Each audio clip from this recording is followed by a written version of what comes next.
حضرت برا بن عازب رضی اللہ تعالیٰ عنہ سے کسی نے پوچھا کہ کن کن جانوروں کی قربانی جائز نہیں ہے. حضرت دیکھو آج ہم کس دور سے گزر رہے ہیں. آج کس زمانے اتنی لمبی زبانیں ہو گئی ہیں, اور نبی علیہ السلام کے بارے میں جو منہ میں آتا لوگ بھونک دیتے ہیں. سمجھتے نہیں ہے کہ سب کچھ لٹ جائے گا, پلے کچھ نہیں رہے گا. اب دیکھیے ان کا شیوا ادب جو حضور کی چوکھٹ کے غلام تھے. حضرت برا بن عازب سے مسئلہ پوچھا کسی نے, حضرت ایک مسئلہ تو بتائیے. کہا پوچھیے. کہا کن کن جانوروں کی قربانی جائز نہیں ہے. تو حضرت برا بن عازب نے 4 انگلیاں کھڑی کی. کہا حضور نے ایسے 4 انگلیاں کھڑی کر کے کہا جس کی آنکھ پھوٹی ہو, جو لنگڑا ہو, اور جو بیمار اور لاغر ہو, اور اسی طرح جو ہے وہ اس کا ایک چوتھا عیب بیان فرمایا. تو کہا کہ جس کے اندر یہ عیب ہوں تو وہ ان جانوروں کی قربانی جائز نہیں ہوگی. اور پھر ساتھ ہی کہنے لگے یہ جو میں نے تمہیں کہا نا کہ ایسے حضور نے 4 انگلیاں کھڑی کر کے کہا, یہ میں نے بات سمجھانے کے لیے بات کیا, ورنہ میری انگلیاں حضور کی انگلیوں سے چھوٹی ہیں. ذرا غور تو کرو, محبت کے لہجے کو دیکھو. کہا یہ میں بیان ادب کے لیے تمہیں بتا رہا ہوں, ورنہ میری انگلیاں حضور کی انگلیاں جتنی نہیں ہیں, وہ بڑی تھی اور یہ انگلیاں چھوٹی ہیں. حالانکہ کسی کو شائبہ بھی نہیں ہو سکتا تھا کہ کوئی انگلیوں سے مماثلت پیدا ہو رہی ہے.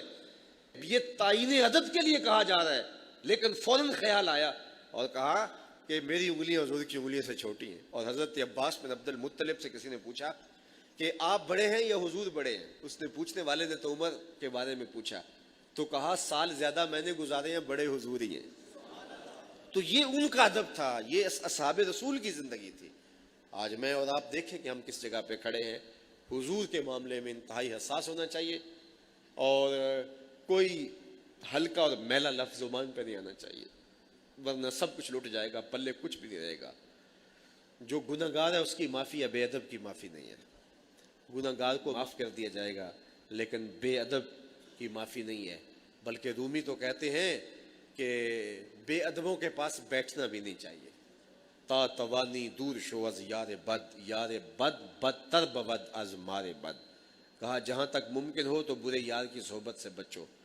یہ برے سانپ سے بھی زیادہ برا ہے. سانپ لڑتا ہے تو جان جاتی ہے, برا یار لڑتا ہے تو ایمان جاتا ہے. جو بے ادب ہوتے ہیں, رومی علیہ السلام ایک دوسرے مقام پہ کہتے ہیں کہ بے ادب اکیلا نہیں مرتا, جب لیتا ہے پوری بستی کو لے کے مرتا ہے, تو کئیوں کے عقیدے برباد کر کے رکھ دیتا ہے. تو حضور علیہ السلام کے حوالے سے ہمارا شیوا ادب وہی ہونا چاہیے جو اصحاب رسول کا شیوا ادب تھا. اور ان کی زندگیاں دیکھیں اور ان کی زندگیوں کا مطالعہ کریں تو کس طرح حضور کے ادب کی انہوں نے رعایت کی, اور حضور کی تعظیم و توقیر کو کس طرح بجا لایا. ایک صحابی آئے بحرین سے, تو انہوں نے حضور کی بارگاہ میں سلام پیش کیا, حضور نے جواب نہیں دیا. تو وہ دوسری جانب سے آئے تو حضور نے پھر جواب نہیں دیا. تو خیر وہ پریشان ہو گئے, انہوں نے کسی سے پوچھا کہ مجھے تو سمجھ نہیں آ رہی, تو آپ بتا سکتے ہیں کہ حضور میرے سے کس وجہ سے ناراض ہیں. انہوں نے کہا یہ جو تم نے سونے کی انگوٹھی پہنی ہے یہ حضور نے منع کی ہوئی ہے اور تمہارے ہاتھ میں ہے, شاید حضور کی ناراضگی کا سبب یہ ہو. تو انہوں نے وہ انگوٹھی اتار کے حضور کو پیش کر دی. حضور شاید آپ اس وجہ سے ناراض ہیں. حضور نے انگوٹھی پھینک دی.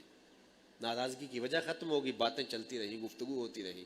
مجلس اختتام کو پہنچی تو لوگ اٹھ کے گھروں کو جانے لگے, وہ بھی اٹھے اور جانے لگے.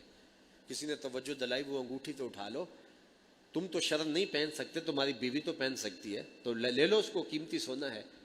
تو صحابی نے کہا واللہ ما آخذہ وقد طرحہ رسول اللہ صلی اللہ علیہ وسلم, اللہ کی قسم میں اسے کبھی بھی نہیں اٹھاؤں گا جس کو میرے رسول نے پھینک دیا ہے.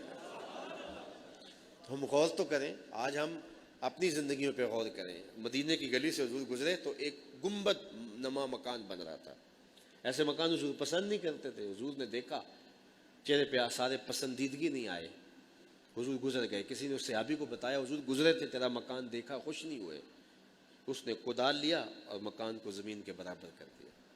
2-4 دن کے بعد حضور کا پھر گزران ہوا, دیکھا تو وہ مکان نہیں تھا. ہمارے سے بلایا گیا, کہا میں گزرا تھا, تیرا مکان تھا, آج نہیں ہے, کیا ہوا؟ عرض کی حضور گرا دیا. فرمایا کیوں؟ عرض کی سنا تھا آپ کو پسند نہیں.